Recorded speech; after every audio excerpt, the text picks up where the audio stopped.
The first instance verdict in the Fimi Media trial, the biggest corruption trial in Croatia's history, was delivered this morning, with all the accused being found guilty of siphoning off more than 70 million kuna from state institutions and companies through the Fimi Media marketing agency into an HTZ slush fund.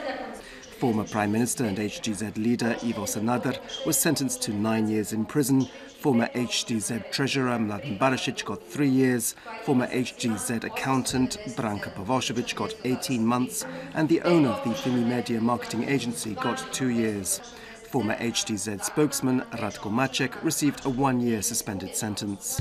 Sanader will have to return over 15 million kuna of ill-gotten gains, while the HTZ itself, the first political party in Croatia to be found guilty of corruption, has been fined 5 million kuna and a further 24.2 million kuna in ill-gotten gains. The Fimi Media company will have to return 11 million kuna. The verdict also stipulates that the HTZ's assets may be seized to pay off this fine. The current HTZ leader, Tomislav Karamarko, has responded to the news, saying the Fimi Media case concerns a handful of individuals in the party and that the HTZ itself cannot be held collectively responsible for these crimes, and that the party would appeal against the verdict.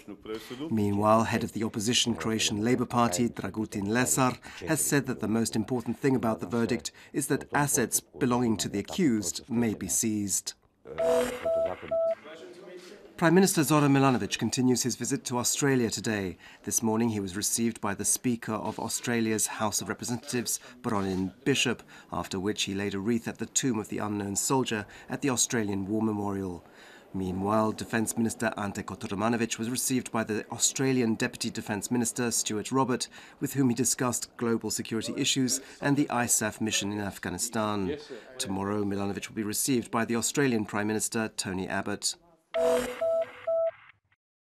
Hearings are continuing at the International Court of Justice in the case Croatia has brought against Serbia for genocide committed against the Croatian population during the Homeland War in the early 1990s. Addressing the court today, Serbian legal representative Andreas Zimmerman argued that the Genocide Convention could not be implemented retroactively, as Serbia had not existed as a country at the time when the most serious crimes were committed in Croatia. In cultural news, an exhibition of 27 sketches of theatrical costumes and sets by the Italian pre-surrealist painter Giorgio De Chirico opened last night at the Mimara Museum. The sketches were made for a play that was performed in Rome in 1934. Sport, and in the end-of-season playoffs for the KHL Ice Hockey League, Zagreb's Medveščak lost their third encounter against Prague's Lev in Zagreb last night. The score was 5-2.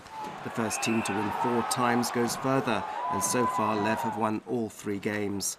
The next game is in Zagreb tonight and begins at 7:15 p.m.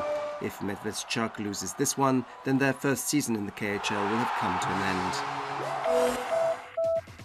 This afternoon's forecast calls for mostly sunny weather, with what cloud there is disappearing by the evening.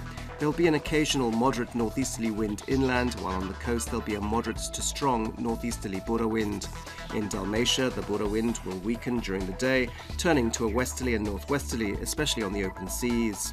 Highest daily temperatures will be between 9 and 14 degrees Celsius inland, between 14 and 19 degrees on the coast.